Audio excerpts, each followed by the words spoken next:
Hey guys, आप लोगों का स्वागत है अकस्टम क्लासेस में। और जैसे कि मैंने प्रॉमिस किया था कि मैं क्लास 11th के लिए इकोनॉमिक्स की भी सीरीज लेकर आऊंगी।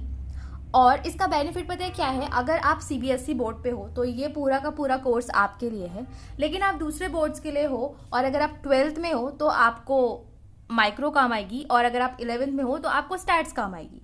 ओके, सो आज की वीडियो के स्टार्टिंग के कुछ मिनट्स हम लोग इंट्रोडक्शन के लिए रखेंगे कि कैसे ये हमारा पूरा पैटर्न चलने वाला है।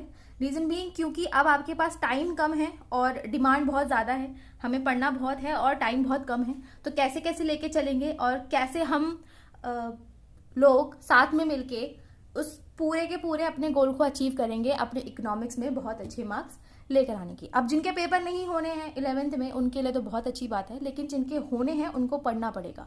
सो आप लोगों के स्कीम क्या है पेपर की, मतलब किस तरीके से आप लोगों का सिलेबस डिफाइंड होता है। एंड आई विश कि आप लोग मेरी मेहनत को प्यार दो कि आपके लिए सब कुछ जो होता है ये मैं अपने हाथों से बनाती हूँ। इतनी अच्छी नहीं हूँ मैं आर्ट एंड क्राफ्ट में, फिर भी कोशिश करती हूँ कि आपको बेस्ट से बेस्ट वे में सब कुछ एक्सप्लेन करने की कोशिश करूँ।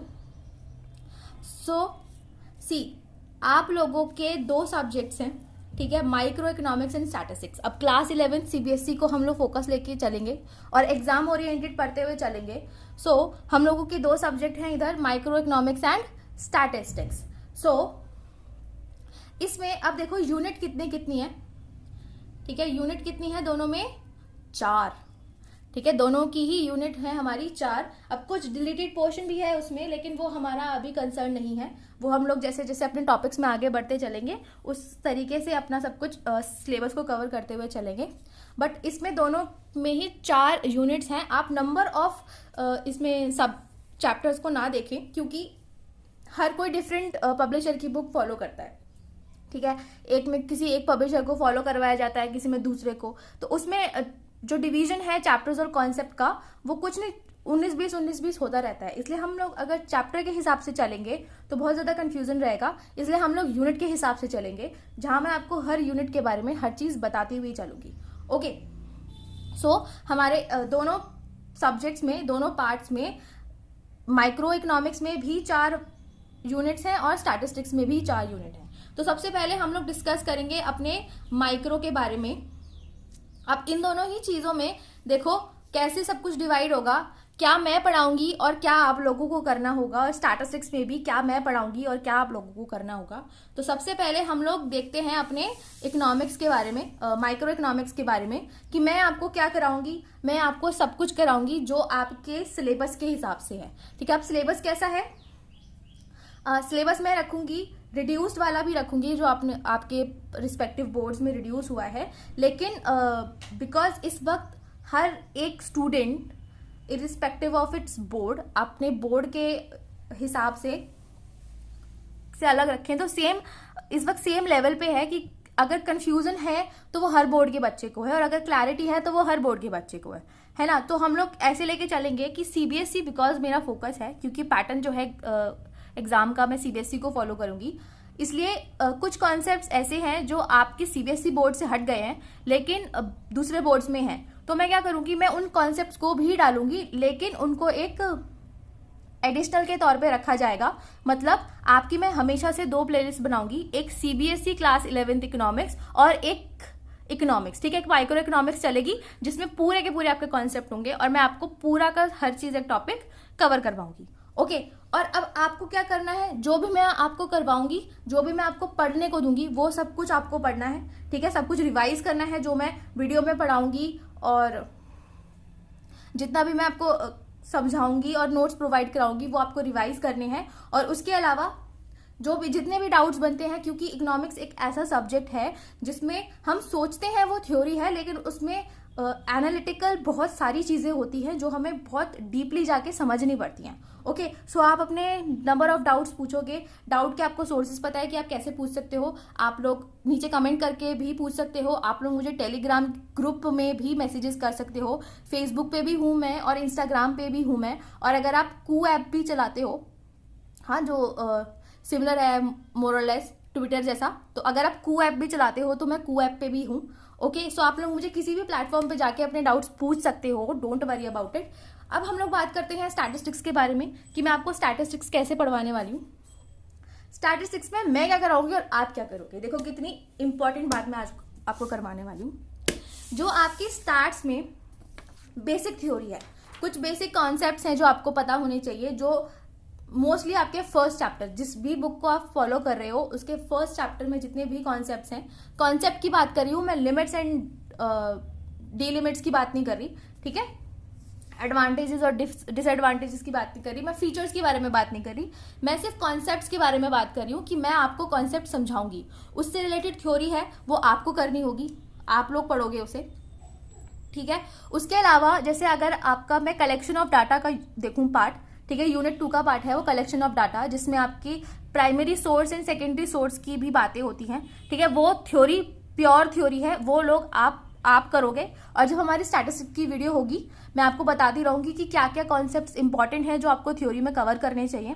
उसके अलावा मैं आपको पूरा प्रैक्टिकल पोर्शन करवाऊंगी स्टैटिस्टिक्स का, आपका रिड्यूस सिलेबस भी चलेगा और आपका फुल सिलेबस जो है उसकी भी अलग से प्लेलिस्ट रहेगी, ठीक है। तो इसमें प्रैक्टिकल पोर्शन में आपका कहाँ से स्टार्ट करवाऊंगी, ऑर्गेनाइजेशन ऑफ डाटा, जिसमें आपकी frequency distribution chart and graphs हैं, ठीक है, जिसमें पाई चार्ट, बार ग्राफ और टाइम ग्राफ और पता नहीं क्या क्या बोलते हैं उन्हें, है ना, नंबर ऑफ थिंग्स है, वहां से लेके इंडेक्स नंबर जो आपका लास्ट टॉपिक है, इंडेक्स नंबर और consumer price index, wholesale price index, इस तरीके के इंडेक्स जो होते हैं वो करवाई जाएगी। वो भी सेम है, जो रिड्यूस सिलेबस है एज पर सीबीएसई वो चलेगा एंड फुल सिलेबस चलेगा पूरा का पूरा, ताकि किसी भी बोर्ड के बच्चे को कोई प्रॉब्लम ना आए इन दोनों सब्जेक्ट्स के रिगार्डिंग, ठीक है। अब मैं पढ़ाऊंगी कैसे, जो मेरे साथ बच्चे अकाउंट्स पढ़ते हैं उनको समझ में आता है कि मैं बुक की लैंग्वेज का रट्टा लगवाने वालों में से नहीं हूँ, ठीक है। मैं आपको एक प्योर डेफिनेशन लिखी हुई नहीं प्रोवाइड करवाती, इवन मैं आपको समझाती हूँ और फिर कहती हूँ कि बुक से पढ़ लेना, ठीक है। सो मेरा मकसद है आप लोगों को पूरा समझाना, और वो मैं आपको गारंटी देती हूँ कि इकोनॉमिक्स इतने अच्छे से समझ जाओगे आप लोग कि किसी भी तरीके का क्वेश्चन आ जाए ऐसे चुटकियों में सॉल्व कर दोगे, ठीक है। तो बिना टाइम वेस्ट करे अब मैं आपको एक डेमो देती हूँ कि किस तरीके से हमारी इकोनॉमिक्स की क्लास चलने वाली है, ओके।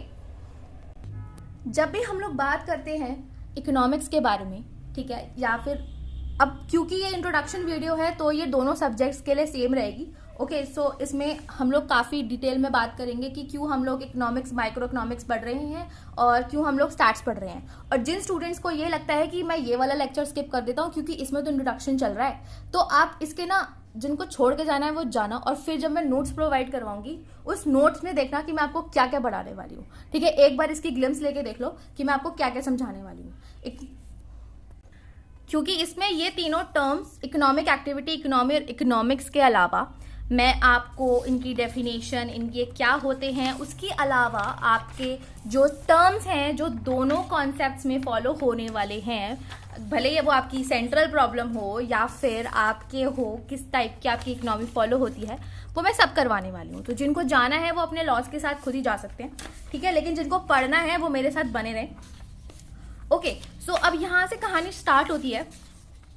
हम लोग को एक सब्जेक्ट थमा दिया, ठीक है, एक बोल दिया कि तुम्हारा 11th क्लास में इकोनॉमिक्स लग गया, अब तुम्हें इकोनॉमिक्स पढ़नी पड़ेगी। वैसे तो ये हम लोग अपनी 7th 8th से भी पढ़ते आते हैं, छोटा छोटा पोर्शन बनता हुआ चला जाता है, फिर हमारी एक इकोनॉमिक्स की बुक भी आ जाती है 9th 10th में, ठीक है, जिसमें हमने जीडीपी वगैरह पढ़ी थी, ग्रॉस डोमेस्टिक प्रोडक्ट। तो इतना ज़्यादा अनफेमिलियर सब्जेक्ट नहीं है, लेकिन फिर भी क्योंकि अभी आपका स्पेशल सब्जेक्ट एक सेपरेट सब्जेक्ट बन चुका है, तो आपको पता होना चाहिए कि एक्चुअली आप लोग पढ़ क्या रहे हो, क्योंकि जब तक आपकी नींव ही मजबूत नहीं होगी तो उस पर मकान कैसे बनाओगे, ढह जाएगा सारा सामान, ठीक है। सो हमारे इकोनॉमिक्स में बेसिकली होता क्या है, ये 3 चीजें होती हैं, ठीक है। अब ये 3 चीजों को समझने से पहले आपको कुछ टर्म्स मेरे साथ डिस्कस करनी पड़ेगी। कौन कौन सी टर्म्स? कंज्यूमर, लिखो जल्दी अपने कॉपी में, जिनको नोट्स बनाने की आदत है वो साथ के साथ नोट्स बना सकते हैं। ये अकाउंट्स नहीं है, ठीक है, ये इकोनॉमिक्स है, जिसमें जितना आप लोग अपनी लैंग्वेज में लिखते हुए चलोगे उतना ही आपको चीजें समझ में आनी ईजी लगेंगी, ओके। हम कुछ टर्म्स के बारे में डिस्कस करने वाले हैं। कंज्यूमर, कंजप्शन, प्रोड्यूसर, प्रोडक्शन, और सेलिंग क्या होती है, सेलर क्या होता है, इन्वेस्टमेंट, सेविंग, ये कुछ टर्म्स हैं जो गिवन आपकी स्टैटिस्टिक्स पोर्शन में है, लेकिन इसकी इंटर रिलेटेडनेस मतलब ये जुड़ी हुई है यहाँ पे आपके माइक्रो इकोनॉमिक्स सब्जेक्ट से भी। ठीक है, देखो अभी कंज्यूमर क्या होता है? कंज्यूमर वो होता है जो गुड्स को फाइनली कंज्यूम करता है। मतलब जैसे अब आपने सपोज एक आइसक्रीम खरीदी, ठीक है, आपने एक आइसक्रीम खरीदी। अब जो आइसक्रीम, चलो 2 आइसक्रीम खरीदी, ठीक है, कोरोना का टाइम है, झूठा नहीं खाते। 2 आइसक्रीम खरीदी, उसमें से पैसा आपने पे किया दोनों के लिए, ठीक है। 2 आइसक्रीम खरीदी, दोनों के लिए पैसा आपने पे किया। इस एग्जाम्पल को लिखोगे आप लोग अपनी लैंग्वेज में, मैं इंग्लिश में भी पूरा का पूरा बोल दूंगी, डोंट वरी अबाउट इट, ठीक है। सो यू बॉट 2 आइसक्रीम्स, ठीक है, you are the person who bought 2 ice creams, आप ही थे जिन्होंने दोनों आइसक्रीम खरीदी। उसमें से एक आपने खुद खा ली, ठीक है, 1 यू कंज्यूम और यू एट डायरेक्टली, ओके, और दूसरी आपने अपने दोस्त को दे दी, and other you gave to your friend, okay, दूसरी आपने अपने दोस्त को दे दी। अब इस केस में कंज्यूमर कौन है? कंज्यूमर वो बंदा है जिसने फाइनली वो गुड, वो सामान जो था उससे अपनी जो उसकी इच्छाएं थी, जो चाहता था, जैसे उस वक्त उसको गर्मी लग रही थी तो अपनी गर्मी को शांत और अपना ठंडा ठंडा फील करने के लिए उसने आइसक्रीम खाई। तो जिसने अपनी वांट्स को सेटिस्फाई करने के लिए फाइनली वो गुड्स खरीदा, कंज्यूम किया, वो हमारा होता है कंज्यूमर। लेकिन जिसने गुड खरीदा वो हमारा कस्टमर होता है। सो क्या समझे हम लोग कि जब हमने 2 आइसक्रीम्स खरीदी, ठीक है, 2 आइसक्रीम्स, एक आपने खुद ने खा ली और एक आपने आपके फ्रेंड को दे दी, ठीक है, okay. So one for your self, ठीक है, and other for the friend, okay. अब क्योंकि इस वाली आइसक्रीम को खरीदा भी आपने, ठीक है, आपने बाय किया और कंज्यूम भी किया, मतलब खा भी खुद लिया, तो इसके कस्टमर भी आप हुए और कंज्यूमर भी आप हुए, ठीक है। ये चीज कहीं नहीं सिखाई गई, मुझे इतना बुरा लगता है ना ये जानकर कि ये बच्चों को पता ही नहीं होते इतने माइन्यूट से डिफरेंस, ओके। और दूसरी वाली चीज, अब क्या आपके फ्रेंड ने आइसक्रीम खरीदी थी? नहीं, तो इसने आइसक्रीम नहीं खरीदी थी, तो ये कस्टमर तो नहीं हुआ, ठीक है, ये कस्टमर तो नहीं हुआ, लेकिन इसने उस आइसक्रीम को कंज्यूम किया, उस आइसक्रीम को खाया अपनी नीड्स को सेटिस्फाई करने के लिए, इसलिए ये हमारा कंज्यूमर तो हो गया, ठीक है। तो डिफरेंस समझ में आया कि जो इंसान गुड्स को परचेज करता है वो अपना होता है कस्टमर, जिसके पास फाइनली वो बुक, अब उसके बाद वो फर्दर रीसेल नहीं होगा, ठीक है। अगर आपने उसको आइसक्रीम लेके दूसरे को बेच दी तो फिर वो आपके लिए दूसरी चीज हो गई, इंटरमीडिएट गुड हो गई, ठीक है, जिसको आपने फर्दर रीसेल पर्पस के लिए यूज किया और आप उसके सेलर बन गए, वो दूसरी चीज है, ओके, उसको हम बाद में देखेंगे। लेकिन यहाँ पर अब इसके बाद ये कहीं बिकी नहीं, ठीक है, ये आखिरी टाइम थी, इसके बाद ये खाली जाएगी, ठीक है, इसका फाइनल कंजप्शन हो जाएगा।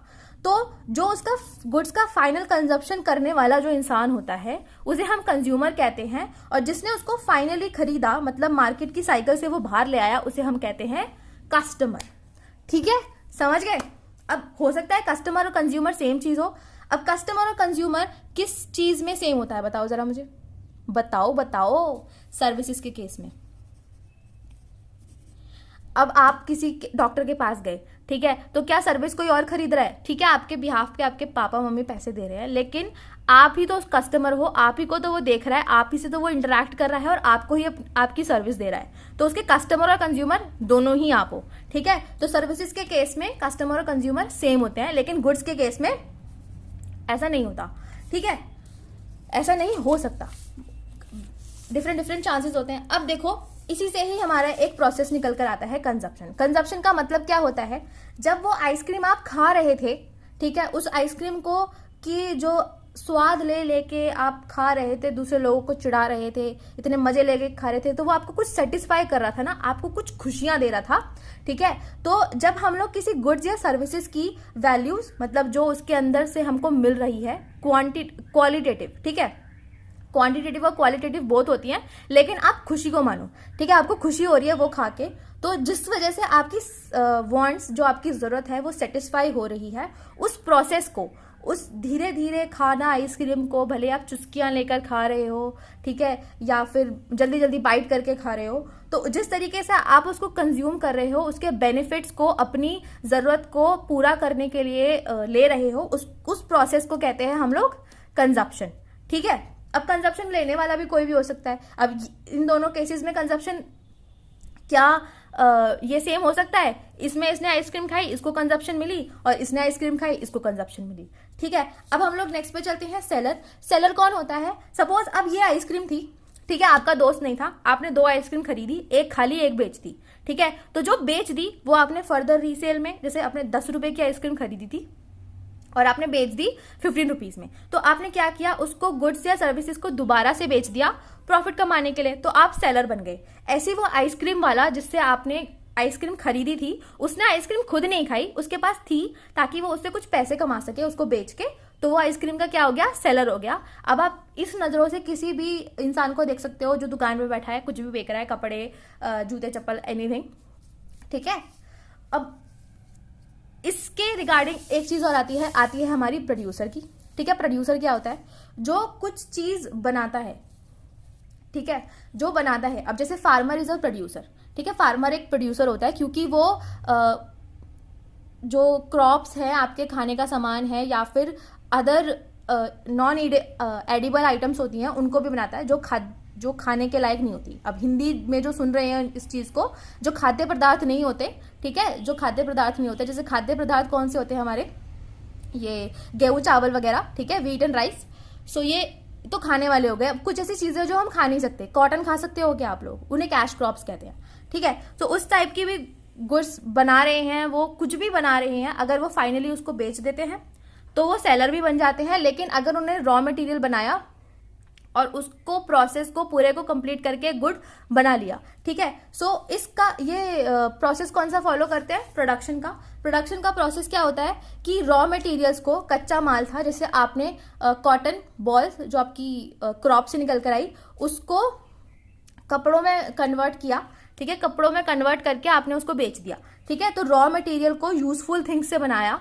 ठीक है, अब हर किसी के काम की तो होती नहीं है वो कॉटन बॉल्स, है ना। अब आप भी ऐसा थोड़ी है कि बहुत ही सारी कॉटन बॉल्स अपने घर में लाके रख लोगे क्योंकि मुझे डायरेक्ट रुई की जरूरत होती है। ठीक है, तो जो उस रॉ मटेरियल को यूजफुल थिंग्स में बनाता है, या फिर जो इंटरमीडिएट गुड्स होते हैं, इंटरमीडिएट गुड्स जो होते हैं मतलब वो अपने ओरिजिनल फॉर्म में भी नहीं होते। जैसे लकड़ी होती है, लकड़ी आपने पेड़ से काटी, ठीक है, वो रॉ मटेरियल थी, लेकिन उसको पेड़ काटने के बाद है ना आपने इतने मोटे मोटे गट्ठे बना लिए जिसकी वजह से अब आगे फर्दर फर्नीचर्स बन सकते हैं। ठीक है, तो इंटरमीडिएट गुड्स होता है कि उसका भी यूज करके हम लोग यूजफुल थिंग्स बनाते हैं। तो जो इस प्रोसेस को लेकर आता है वो प्रोड्यूसर होता है। ठीक है, जो आपके रॉ मटेरियल को आपकी जरूरत की चीजों में कन्वर्ट करता है वो आपका प्रोड्यूसर होता है। और प्रोड्यूसर सेलर भी हो सकता है। ठीक है, मतलब वो डायरेक्टली उससे बेनिफिट कमा कमा के एंड में बेच रहा है, उसके आगे वो कहीं नहीं जा रही चीजें।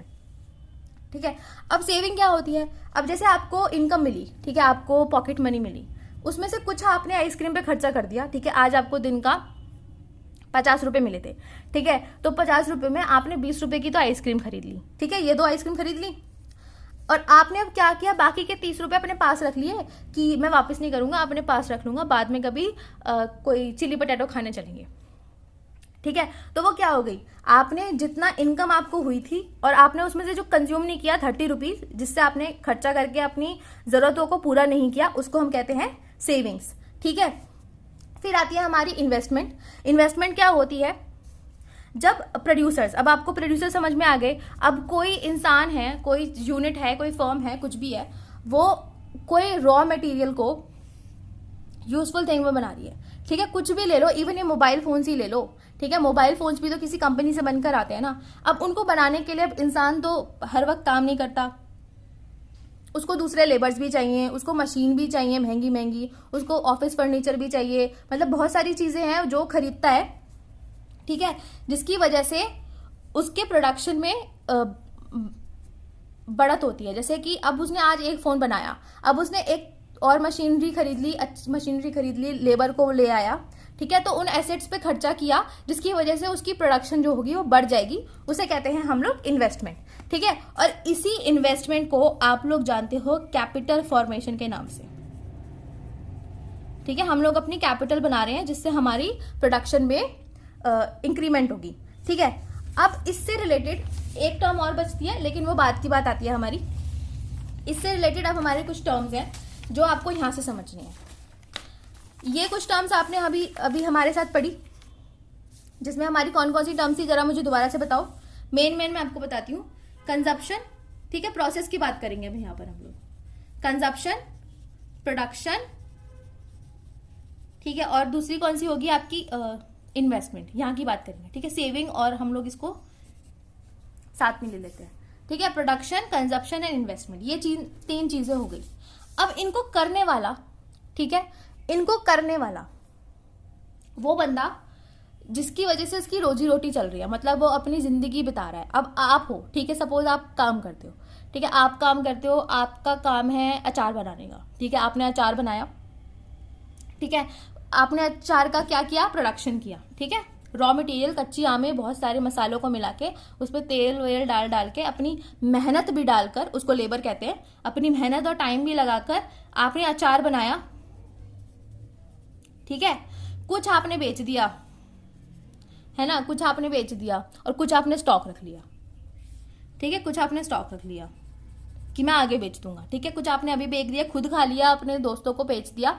ठीक है, और उसके लिए आपने बनाने के लिए कुछ लोगों को हायर किया, मशीन भी बनाई, क्योंकि देखो अब किसी ने अगर टॉप्स का अचार खाया है तो उसमें डब्बा आता है ना, तो वो अब हर कोई अपने हाथ से थोड़ी पैक करता है, मशीन्स आती हैं इन सब चीज़ों की, है ना। तो इस चीज़ के प्रोडक्शन के लिए जो मेरे पास एसेट्स लेकर आई मैं, वो इन्वेस्टमेंट हो गई।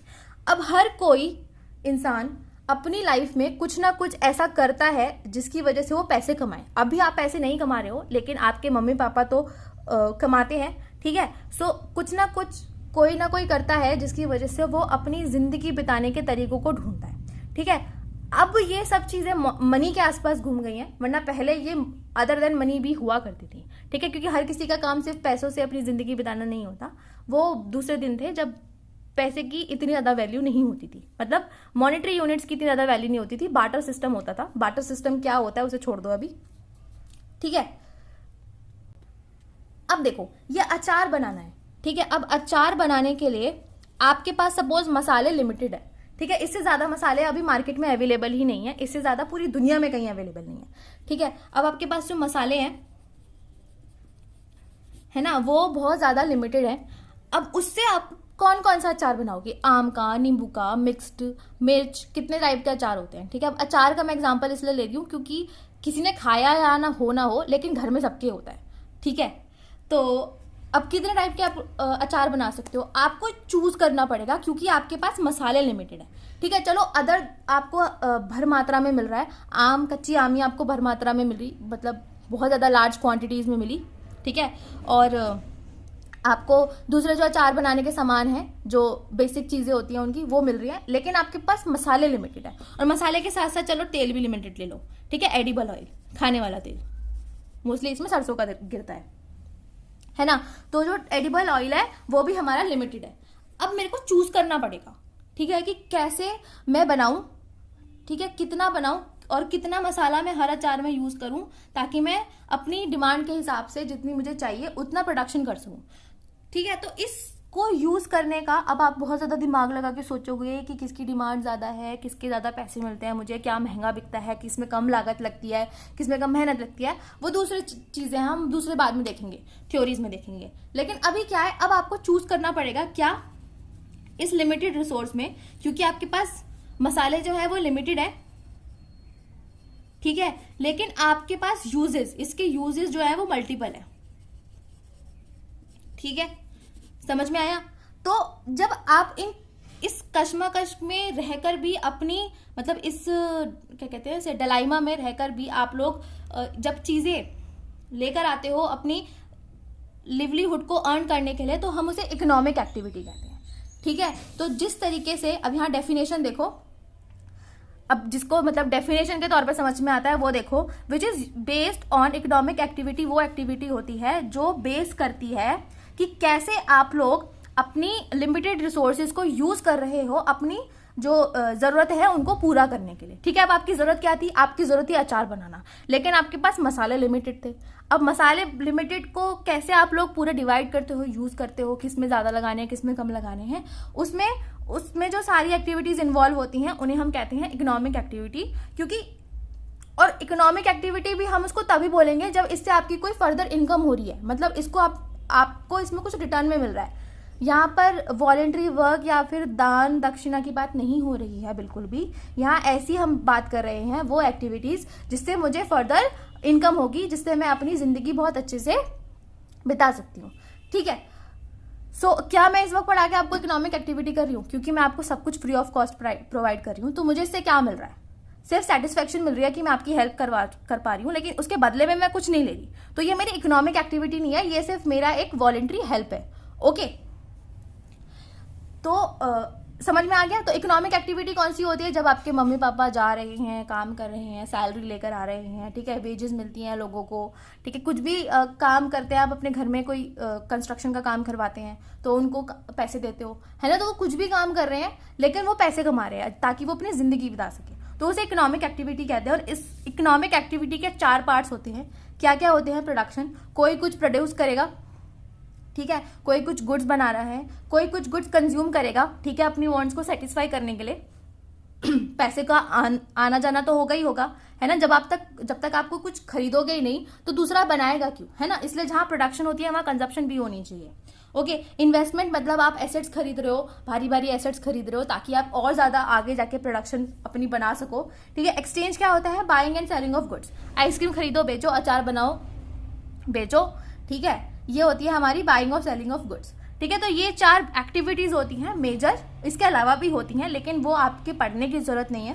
ठीक है, तो ये मेजर हमारी 4 एक्टिविटीज होती हैं जो हमारी इकोनॉमिक एक्टिविटी में आती है। क्योंकि इन सब चीजों में हमको ये सोचना पड़ता है कि हम क्या करें, कितना करें और कैसे करें। ठीक है, अगर आपको कुछ कंज्यूम भी करना है तो आप सोचने बैठ जाओगे कि मैं क्या खाऊं, क्या ना खाऊं, क्या अच्छा है, क्या बुरा है, कैसे खाऊं, कहाँ से लूं। ठीक है, कुछ इन्वेस्ट भी करना है तो कौन सी मशीनरी लूं, कौन सा फर्नीचर लूं, ठीक है, ये लेना होता है। और बाइंग और सेलिंग ऑफ गुड्स मतलब कि आप लोग क्या खरीदने जा रहे हो, कितना खरीदना है ना, और कितना दाम देना है उसको हम लोग एक्सचेंज कहते हैं। ठीक है, तो ये हमारी इकोनॉमिक एक्टिविटी हो गई।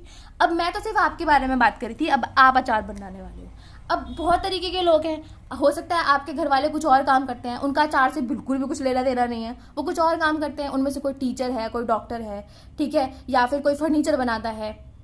ठीक है, तो हम धीरे धीरे बाहर निकले अपने उससे, अब अपने घर से बाहर निकले, अपने मोहल्ले में पहुंचे, अपने शहर में पहुंचे, और हमें पता चला कि कितने सारे लोग कितने तरीके के काम करते हैं अपनी जिंदगी को बिताने के लिए।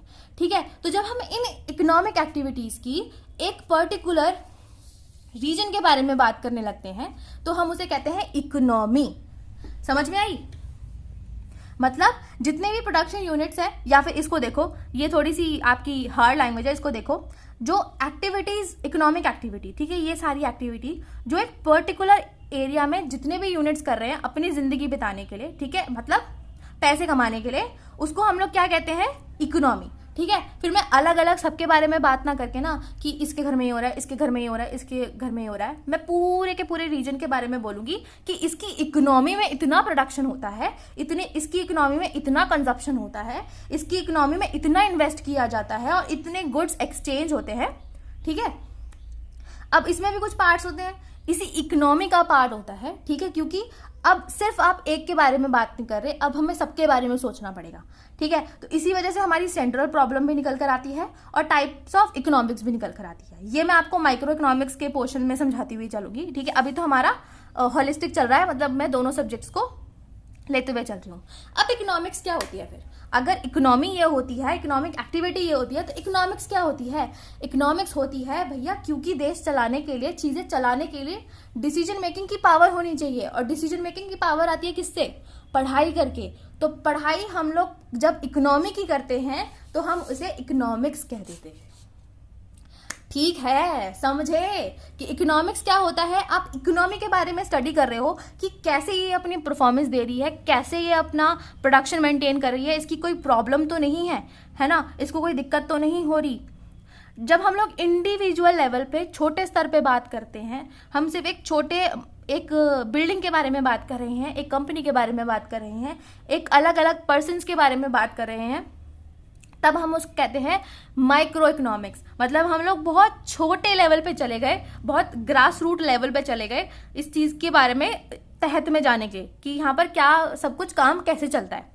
ठीक है, फिर जैसे अब देखो, अगर आप अपने स्कूल के बारे में बात करो, ठीक है, सपोज आपका स्कूल एक इकोनॉमी है, ठीक है, अब मैं अगर एक एक बच्चे के मार्क्स के बारे में पूछूं कि कितना बच्चा कितने मार्क्स लेकर आता है, ठीक है, तो मैं बोलूंगी कि वो माइक्रो इकोनॉमिक्स में आता है। जैसे आपके मार्क्स इतने आए, आपके फ्रेंड के इतने आए, या फिर आपकी क्लास के ऑल ओवर मार्क्स कितने आए, वो आपकी माइक्रो में आ जाती हैं।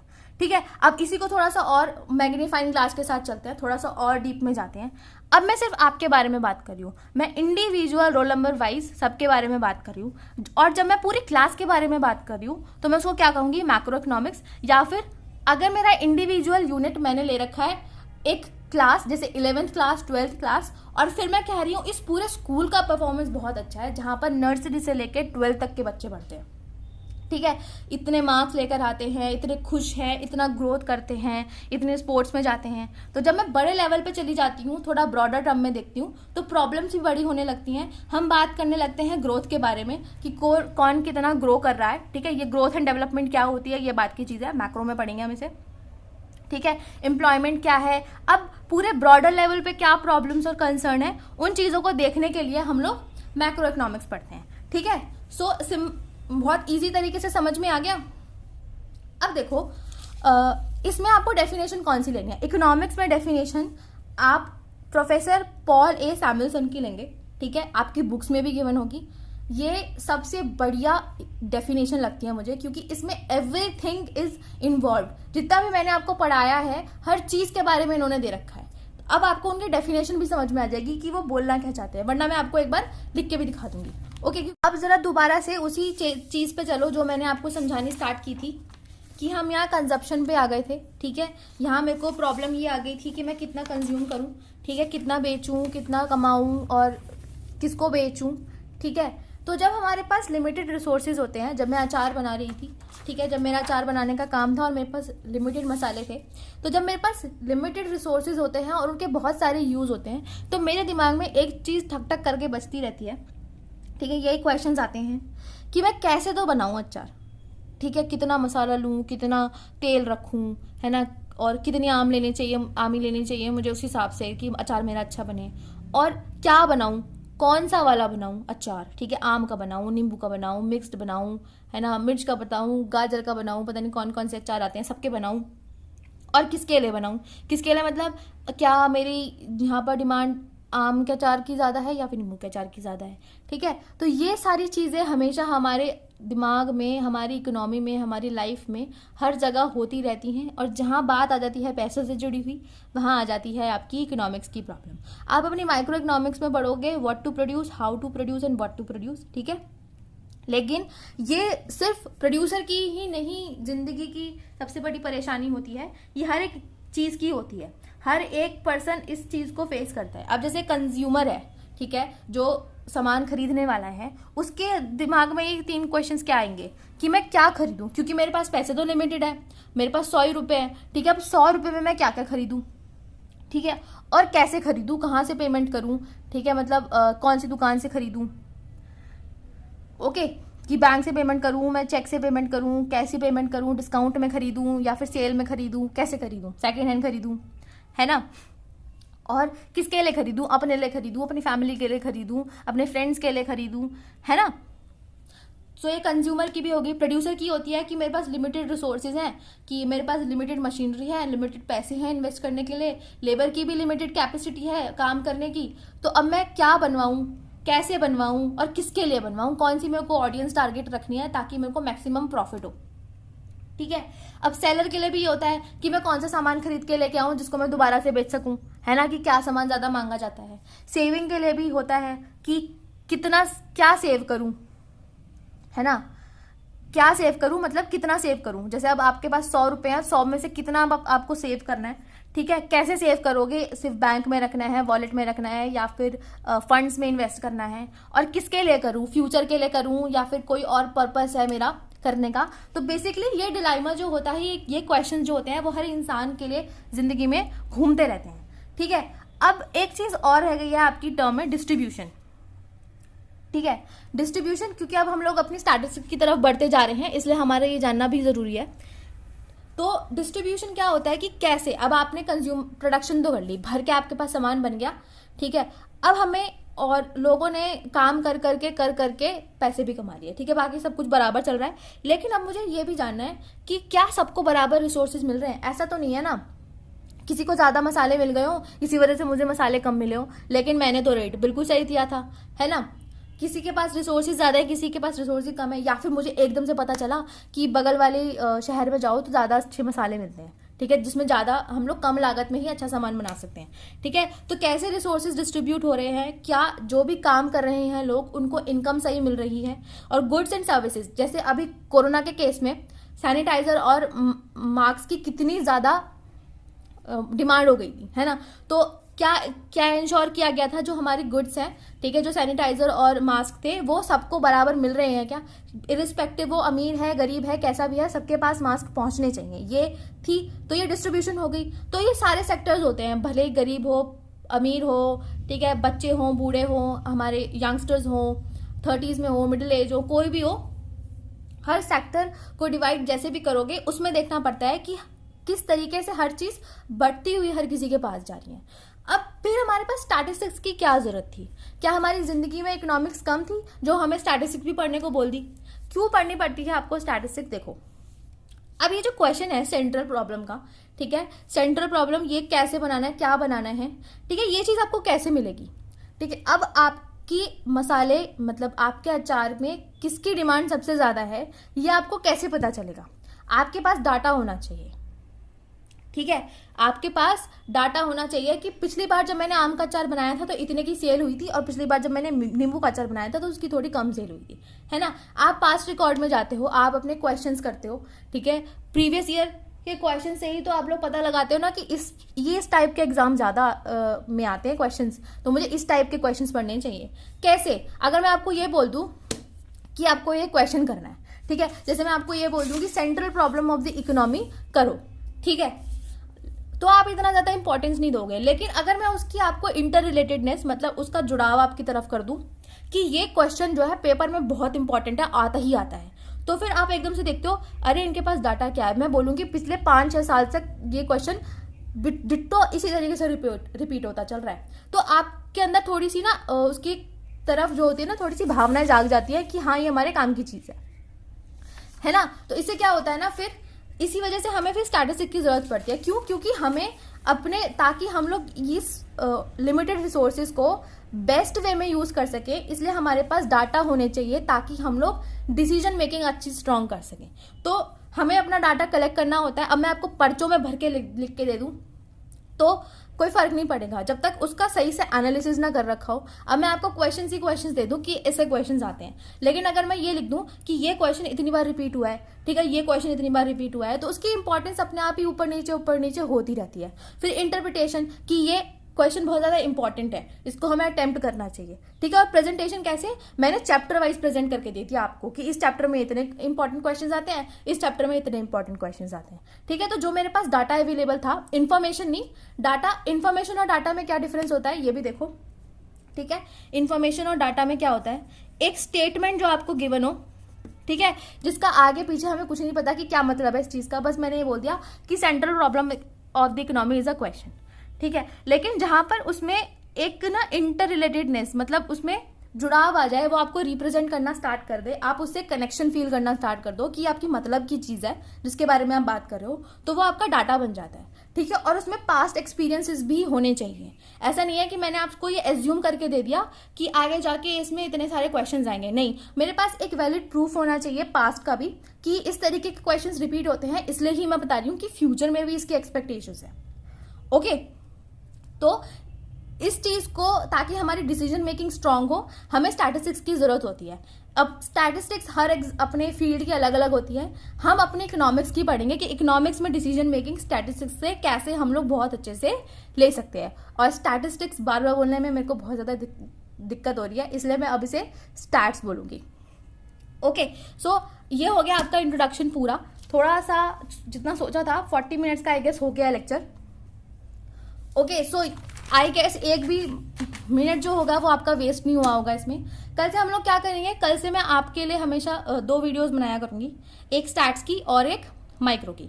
दोनों साथ में चलेंगे क्योंकि टाइम बहुत कम है और पढ़ना बहुत सारा है, इसलिए अगर सब्जेक्ट वाइज लेके चली तो मैं बहुत देर हो जाएगी। तो मैं कोशिश करूंगी कि आपको यूनिट वाइज हर चीज़ पढ़ाना स्टार्ट करूं। तो कल आपकी माइक्रो में क्या होगी, माइक्रो में यूनिट 1 होगी। जो मैंने आज पढ़ा दिया मैं उसे रिपीट नहीं कराऊंगी, तो जिन्होंने नहीं पढ़ा उनका नुकसान हो गया है ऑलरेडी, ठीक है। तो जो मैंने पढ़ा दिया मैं उसको नहीं रिपीट करवाऊंगी, बस मैं आपको कल माइक्रो और मैक्रो का डिफरेंस और डेफिनेशन से स्टार्ट करवाऊंगी। ओके, और उसके बाद central problem of the economy क्या होती है, और ये आपकी चीज टाइप ऑफ इकोनॉमिक्स, ये मैं आपको कल करवाने वाली हूँ। क्योंकि पीपीसी कर्व सीबीएसई में नहीं है तो मैं सीबीएसई में नहीं करवाऊंगी उसको अलग से एक वीडियो बना के पूरा का पूरा एक्सप्लेन करके डाल दूंगी, ठीक है। तो अब हम लोग मिलेंगे कल के उसमें। और स्टार्ट्स में मुझे क्या करवाना है, स्टार्ट्स में इसके अलावा जो बेसिक टर्म्स हैं जो मैं पढ़नी चाहिए अपने उसमें स्टार्ट्स में, वो करवाऊंगी। और उसके बाद फिर हम अपना प्रैक्टिकल पोर्शन स्टार्ट कर देंगे। ओके, तो अब हम लोग मिलेंगे अपनी नेक्स्ट क्लास में। अगर कुछ प्रॉब्लम है, आपको समझ में नहीं आया या फिर कोई फीडबैक है तो ज़रूर देना। अगर आपको मेरी स्पीड से प्रॉब्लम है तो थोड़ा सा मंदा करके पढ़ लो, क्योंकि इससे ज़्यादा अगर मैं धीरे बोलूँगी ना तो वीडियो 1 घंटे की हो जाएगी और 1 घंटा बैठ के पढ़ना बहुत मुश्किल हो जाती है इकोनॉमिक्स, ठीक है। तो वैसे मैं इतना फास्ट भी नहीं बोलती क्योंकि मैं चीज़ों को रिपीट करती हूँ ताकि आप लोगों को बार बार सुन सुन के वो चीज़ें याद हो जाएं। सो अब बातें करना बंद करते हैं, हम लोग अब मिलेंगे कल क्लास में। तब तक के लिए अपना ध्यान रखिए। अगर आपको कंटेंट पसंद आता है तो प्लीज़ इसे शेयर कीजिए और लाइक कीजिए वीडियो को, और चैनल को सब्सक्राइब कीजिए ताकि और भी अगर मैं आपके लिए कुछ इनिशिएटिव लेना चाहूँ तो वो आप तक अच्छे से पहुँच पाए। Good bye.